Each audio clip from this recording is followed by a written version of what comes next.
যাদেরকে ছাত্রলীগের অভিযোগে অনেকেরই প্রার্থিতা তারা বাতিল করেছে। তো বামজোট নেত্রী তিনি হাইকোর্টে রিট করেছেন, ঠিক একই ক্রাইটেরিয়াতে এস এম ফরহাদ যে সোশ্যাল ওয়েলফেয়ার ইনস্টিটিউশনের ছাত্রলীগের জয়েন্ট সেক্রেটারি ছিল, সে ওই মুহূর্তেও পদত্যাগ করেনি, 5 আগস্টের আগেও পদত্যাগ করেনি, 5 আগস্টের পরেও পদত্যাগ করেনি। তাহলে একজন চিহ্নিত ছাত্রলীগ নেতাকে বাকিদেরকে বাদ দিয়ে তাকে কেন প্রার্থিতা বৈধতা দেওয়া হলো, সেটা নিয়ে বামজোট নেত্রী রিট দায়ের করেছেন।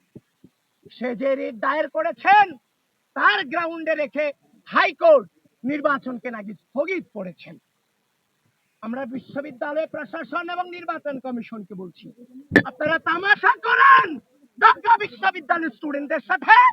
আপনি একই ক্রাইটেরিয়াতে তাদেরকে বাদ দিলেন, তাকে রেখে